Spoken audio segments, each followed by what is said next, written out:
sommaire de cette édition, au Zimbabwe, les proches de Robert Mugabe ont finalement accepté ce vendredi que l'ex-président soit enterré au monument dédié aux héros du pays à Harare. Le nouveau Premier ministre soudanais Abdallah Hamdok s'est rendu à Juba, capitale du Soudan du Sud, pour sa première visite officielle.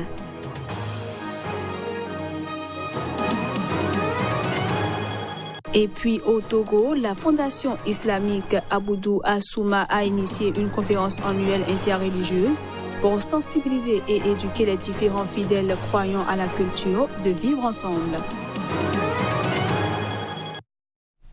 Voilà pour le sommaire. À toutes et à tous, bienvenue. Le premier groupe de Nigérians fuyant la violence xénophobe en Afrique du Sud est de retour dans la ville de Lagos. Les 188 personnes à bord d'un vol ont été les premiers rapatriés sur environ 600 Nigérians qui ont déclaré vouloir rentrer chez eux. Abdoulaye Issa, notre correspondant au Nigeria, pour les détails. Suite au plan du gouvernement fédéral nigérian en partenariat avec Air Peace, une compagnie aérienne privée au Nigeria visant à évacuer les Nigérians souhaitant rentrer chez eux en raison de l'attaque xénophobe en Afrique du Sud, seuls 187 des 313 passagers attendus hier mercredi sont arrivés à l'aéroport international Murtala Mohamed de Lagos. Les rapatriés auraient quitté l'aéroport international Or Tambo de Johannesburg vers 16h pour arriver au Nigeria vers 21h34, heure locale. Les rapatriés, comprenant hommes, femmes et enfants, constituaient le premier groupe des 640 Nigérians enregistrés pour une évacuation à la suite des attaques xénophobes en Afrique du Sud. Ebenfa, un des membres du comité chargé du rapatriement, a déclaré que le vol avait été initialement prévu à 10h. Mais qu'il avait été retardé en raison de la lenteur de l'enregistrement et de l'autorisation d'immigration. Sur les 313 confirmés pour le premier lot, seuls 84 ont été libérés jusqu'à présent. Il y avait aussi des plaintes de défaillance du système mis en place par les autorités nigérianes, a-t-il déclaré. Au Zimbabwe, les proches de Robert Mugabe ont finalement accepté que l'ex-président du Zimbabwe soit enterré au Champ des Héros, un monument national de la capitale Harare, ainsi que le souhaitait le gouvernement.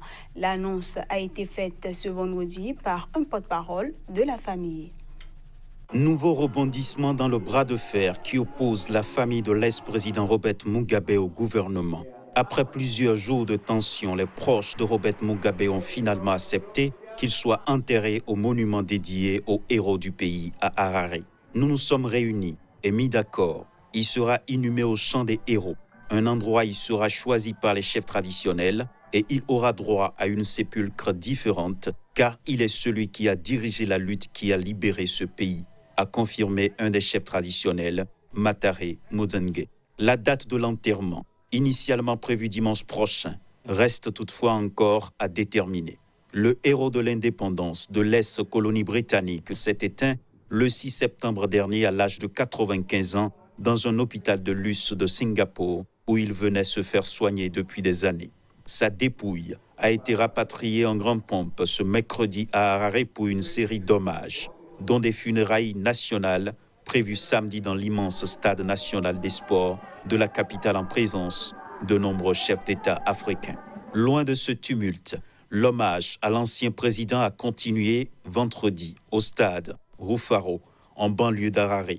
Quelques centaines de personnes y étaient réunies dans la matinée pour défiler devant le cercueil ouvert du disparu. C'est dans ce même stade que Robert Mugabe avait, le 18 avril 1980, pris les rênes de l'ancienne Rhodésie sous domination blanche des mains de son ancien dirigeant blanc, Ian Smith. Refus d'admettre en classe les élèves musulmanes portant le voile. Les autorités sénégalaises et une école catholique de Dakar ont trouvé un accord pour clore la controverse qu'a causé ce lycée réputé. Les élèves de l'institution Sainte-Jeanne d'Arc concernés retourneront en classe le 19 septembre. Elles reprendront les cours avec l'uniforme réglementaire requis par l'école, assorti d'un foulard de dimension convenable fourni par l'établissement et qui n'obstrue pas la tenue. Un consensus issu d'une rencontre entre le ministère de l'Éducation nationale et les représentants du lycée. Une responsable de l'école s'exprimant sous le couvert de l'anonymat a confirmé les thèmes de l'accord sans plus de commentaires. Sainte-Jeanne d'Arc est au cœur depuis des mois d'une controverse rare dans ce pays très majoritairement musulman et réputé pour sa tolérance religieuse. La polémique remonte à l'annonce faite au printemps qu'à la rentrée 2019, la tenue réglementaire se composerait de l'uniforme habituel et que les filles et garçons devraient avoir la tête découverte. La semaine passée, alors qu'avait lieu la rentrée, l'école a provoqué la colère de parents dont les filles n'ont pas été admises en classe. Des responsables politiques et religieux musulmans ont dénoncé la décision de l'école.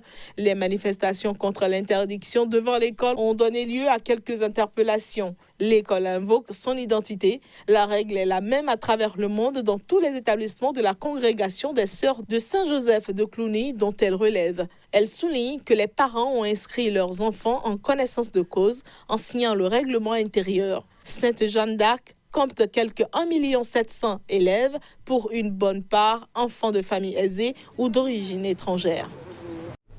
J'en parlais en titre, le nouveau Premier ministre soudanais Abdallah Hamdok s'est rendu à Juba, capitale du Soudan du Sud, pour sa première visite officielle. L'objectif est de rencontrer le président sud-soudanais Salva Kiir. C'est la première fois que je me rends à l'extérieur du Soudan et nous sommes ici aujourd'hui recherchant une solution stratégique et distinguée entre les deux pays. Seul le ciel est la limite concernant cette relation. Nous espérons avoir une relation prospère qui abordera les questions du commerce, des frontières, du pétrole, de la circulation et de la libre circulation de nos peuples entre les deux pays. My first visit outside Sudan will be to Juba, and we are here today. C'est la première fois que je me rends à l'extérieur du Soudan et nous sommes ici aujourd'hui, recherchant une relation stratégique et distinguée entre les deux pays. Seul le ciel est la limite concernant cette relation. Nous espérons avoir une relation prospère qui abordera les questions du commerce, des frontières, du pétrole, de la circulation et de la libre circulation de nos peuples entre les deux pays.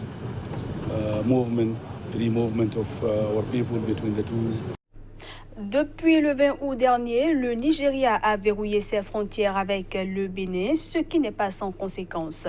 Face à cette situation, le Parti communiste du Bénin et la Convention patriotique des forces de gauche ont, dans une déclaration lue ce jeudi, proposé une alternative pour sortir le Bénin de l'impasse. Notre peuple vit en ces moments-ci les heures sombres de son histoire, notamment depuis la fermeture de la frontière avec le Nigeria. C'est maintenant que les dirigeants doivent sortir le grand jeu au plan politique. La restauration de l'état de droit, de la démocratie et des libertés politiques avec consécration de la souveraineté nationale. Au plan économique, le programme pour une gouvernance démocratique et patriotique vise la levée des entraves pour le développement économique accéléré et durable de notre pays et l'amélioration du sort des populations. Ce programme privilégie la production nationale pour nourrir la population et satisfaire ses besoins sans cesse croissants et exportés. Le Conseil national de gouvernance démocratique et patriotique se fera le promoteur des opérateurs économiques nationaux pour leur approvisionnement en matières premières et la conquête des marchés à l'extérieur, comme le font tous les gouvernements des pays développés. Le programme, dans sa mise en œuvre, d'une part, prendra appui sur les valeurs et savoirs positifs de nos cultures pour les développer, et d'autre part, arrime lance d'emblée notre pays au secteur les plus en pointe dans tous les domaines, génie logiciel, énergétique, électronique, biotechnologique, etc. La pleine application du partenariat public-privé, avec priorité aux opérateurs économiques nationaux. La menace d'insécurité dont l'Afrique de l'Ouest fait l'objet depuis quelques années préoccupe les responsables religieux togolais. À cet effet, la Fondation islamique Aboudou Assouma a initié une conférence annuelle interreligieuse pour sensibiliser et éduquer les différents fidèles croyants à la culture de vivre ensemble et de la paix. La 4e édition s'est tenue au Palais de Congrès de Lomé le 7 septembre dernier.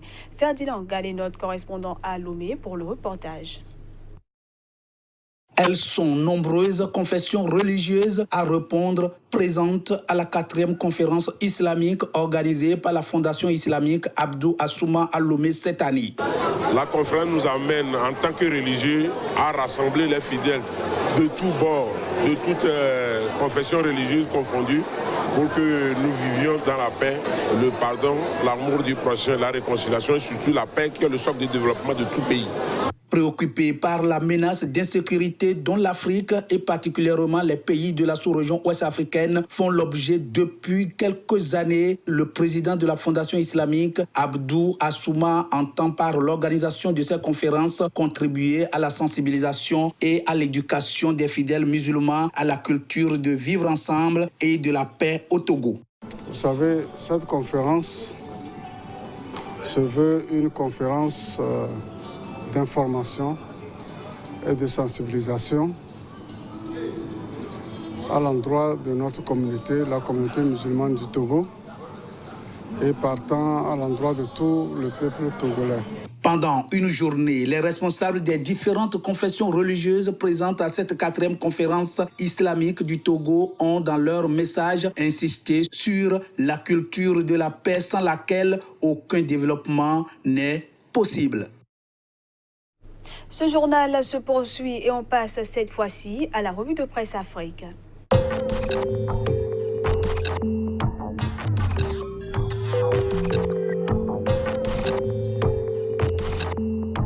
Bonjour à tous. Après son retour précipité au bercail pour s'occuper de certaines affaires brûlantes, le président Macky Sall a convoqué hier un conseil des ministres spécial. Une réunion du gouvernement durant laquelle il a été notamment question des inondations dont souffrent certaines villes du pays, mais aussi de l'affaire de l'interdiction de port de voile par une école de Dakar. Ce conseil des ministres a été largement relayé par la plupart des canards sénégalais parus ce vendredi. Sud Quotidien affiche en manchette « Conseil des ministres spécial hier jeudi, Macky accélère son gouvernement ». Le journal nous apprend à travers ses colonnes que le chef de l'État a donné instruction à tous les ministres concernés par la question des inondations dont souffrent des populations de Dakar et sa banlieue et des localités intérieures du pays à prendre les dispositions idoines pour apporter immédiatement l'assistance adéquate aux populations sinistrées. Pendant ce temps, Vox Populi croit savoir que c'est un Macky Sall en colère qui a tapé du poing sur la table lors de cette séance de Conseil des ministres. À en croire le Canard, le chef de l'État sénégalais a pressé Serigne Mbaye Thiam au sujet des inondations et recadré Mamadou Talla pour sa gestion de l'affaire Sainte-Jeanne d'Arc. Concernant les inondations, Enquête Plus nous informe de ce que Macky Sall a réclamé l'audit de tous les ouvrages. Et au quotidien las de renchérir, lutte contre les inondations dans le pays, Macky se met au pompage. Mais le journal La Tribune, qui perçoit la situation sous un angle différent, estime plutôt que Macky Sall snobe les populations. Au Togo, la pénurie de l'essence dans des stations-service à Lomé et à l'intérieur du pays a été le point de préoccupation de certains tabloïds. Togo Matin rapporte ce vendredi que face à la situation, le gouvernement laisse parler la rumeur et la polémique à sa place. Mais c'est sans compter avec la curiosité du quotidien togolais d'information Liberté qui s'interroge en manchette « Fermeture de la frontière nigériane et pénurie de carburant au Togo. Les stations d'essence sont-elles aussi dans la contrebande ?» Au Burkina Faso, les données seraient en train de changer en ce qui concerne l'organisation d'une marche-meeting le 16 septembre prochain. Le pays fait savoir que des syndicats se sont démarqués de ce mouvement. Apportant plus de précision à sa une, le journal Le Quotidien nous donne à lire en gros titre « Marche-meeting du 16 septembre 2019, la coalition nationale des syndicats libres et indépendants se démarque de l'UAS ». Fin de cette revue de presse. Agréable week-end à chacun et à tous. Et c'est la fin de cette édition que je vous remercie d'avoir suivi.